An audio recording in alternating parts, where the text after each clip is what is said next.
السلام علیکم ورحمۃ اللہ تعالی وبرکاتہ۔ الصلاۃ والسلام علیک یا رسول اللہ، الصلاۃ والسلام علیک یا حبیب اللہ، وعلی آلک واصحابک یا نور اللہ صلی اللہ تعالی علیہ وسلم۔ حضرات گرامی، اللہ تبارک و تعالیٰ کا بے پناہ شکر اور احسان ہے کہ اللہ پاک نے اپنے فضل و کرم سے اور اپنے پیاروں کے صدقے میں ہمیں اور آپ کو فجر کی نماز با جماعت ادا کرنے کی توفیق عطا فرمائے۔ اللہ سے دعا کریں کہ اللہ پاک ہماری نمازوں کو اور ہمارے سجدوں کو اپنی بارگاہ میں قبول و مقبول فرمائے۔ دیکھیے، نماز پڑھنے کے اندر بے پناہ اور بے شمار ثواب بھی اللہ نے رکھا ہے، برکت بھی اللہ نے رکھا ہے اور فضیلت بھی اللہ نے رکھا ہے۔ اس حوالے سے میں آپ کو ایک ایمان افروز حدیث سناتا ہوں، اسے بغور سماعت فرمائیں کہ سن کر کے آپ کا ایمان تر و تازہ ہو جائے گا۔ حضرت عبداللہ بن عباس رضی اللہ تعالیٰ عنہما سے روایت ہے، وہ فرماتے ہیں کہ رسول اللہ صلی اللہ علیہ وسلم نے فرمایا، جب بندے مومن نماز کی ادائیگی کے لیے اللہ کے حضور حاضر آتا ہے اور اللہ اکبر کہتا ہے تو اللہ تبارک و تعالیٰ اسے گناہوں سے ایسے پاک اور صاف فرما دیتا ہے گویا کہ وہ آج ہی اپنی ماں کی پیٹ سے پیدا ہوا ہے۔ جس طرح ماں کی پیٹ سے پیدا ہونے والا بچہ گناہوں سے پاک اور صاف ہوتا ہے، ایسی نماز پڑھنے کے لیے جب بندہ آتا ہے اور اللہ اکبر کہتا ہے تو اللہ تعالیٰ اسے گناہوں سے پاک اور صاف فرما دیتا ہے۔ آگے اللہ کے رسول صلی اللہ علیہ وسلم نے فرمایا کہ جب بندے مومن سبحانک اللہم کہتا ہے، یعنی ہم جو پڑھتے ہیں نا سبحانک اللہم و بحمدک و تبارک اسمک و تعالی جدک، یہ پڑھتا ہے تو اللہ تبارک و تعالیٰ اس کے نام اعمال میں اس کے بدن میں موجود بالوں کی تعداد کے برابر نیکیاں لکھ دیتا ہے۔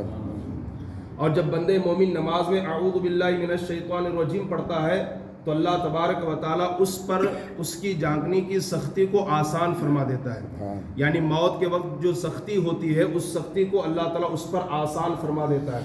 اور موت کے وقت سختی کتنی ہوتی ہے یہ تو مرنے والا ہی بتا سکتا ہے کہ بے حد جو نا اسے تکلیف ہوتی ہے، اللہ تعالیٰ اس تکلیف کو اس پر آسان فرما دیتا ہے۔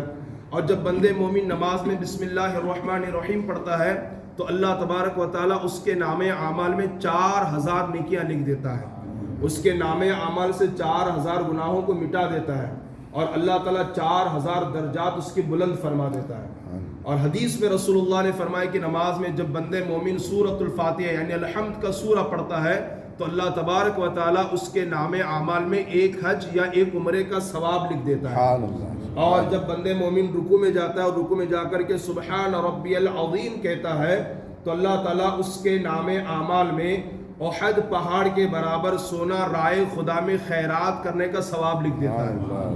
اور جب بندے مومن رکوع سے اٹھ کر کے سجدے میں جاتا ہے، رکوع سے اٹھتا ہے اور سمیع اللہ لمن حمیدہ کہتا ہے تو اللہ اسے پیار کی نظر سے دیکھتا ہے، نگاہ رحمت سے اس کو دیکھتا ہے، اور اللہ تعالیٰ جسے پیار اور محبت کی نظر سے دیکھ لے اللہ اسے عذاب میں گرفتار نہیں فرماتا۔ اور پھر جب بندے مومن سجدے میں جاتا ہے تو اللہ تبارک و تعالیٰ اس کے نام اعمال میں قرآن میں جتنے حروف ہیں ان حروف کی تعداد کے برابر غلاموں کو آزاد کرنے کا ثواب دیتا ہے جب سجدے میں جاتا ہے، کیونکہ سجدے اتنی عظیم عبادت ہے کہ جب بندہ سجدے میں جاتا ہے تو قرآن کریم میں جتنے حروف ہیں ان حروف کی تعداد کے برابر غلاموں کو آزاد کرنے کا ثواب اللہ لکھ دیتا ہے۔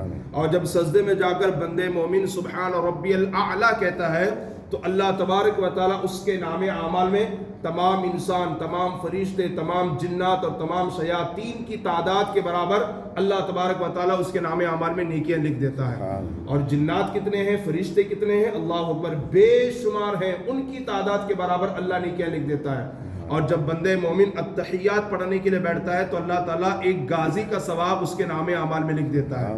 اور جب بندے مومن سلام پھیرتا ہے اور نماز سے فراغت پاتا ہے تو اللہ تبارک و تعالیٰ اس مومن بندے پر جہنم کے تمام دروازوں کو بند کر دیتا ہے اور اس کے لیے جنت کے 8 دروازوں کو کھول دیتا ہے کہ وہ جس دروازے چاہے بلا روک ٹوک جنت میں داخل ہو جائے۔ سوچیے آپ، یہ ثواب کس کے لیے ہے؟ اس بندے مومن کے لیے جو نماز پڑھنے کے لیے آتا ہے۔ قیامت کا دن ہوگا، نفسی نفسی کا عالم ہوگا، ہر کوئی پریشان ہوگا، نہ کوئی یار ہوگا، نہ کوئی دوست ہوگا، نہ کوئی مددگار ہوگا۔ اللہ اکبر، اس وقت ایک ایک نیکی کی ضرورت ہمیں پڑے گی۔ ایک نیکی مل جائے تو جنت میں چلا جاؤں، ایک نیکی مل جائے تو جہنم سے بچ جاؤں۔ تو اگر ہم چاہتے ہیں کہ ہمیں جو نا وہاں پر آسانی سے جنت مل جائے اللہ کا فضل ہم پر ہو تو ہمیں چاہیے کہ ہم پنجگانہ نماز با جماعت ادا کرنے کی توفیق عطا کوشش کریں.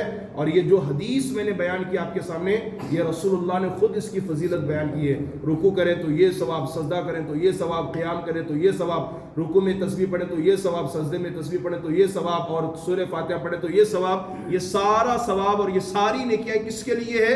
نماز پڑھنے والے کے لیے ہے.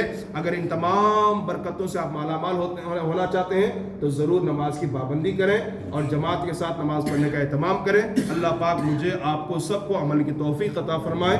الفاتحہ.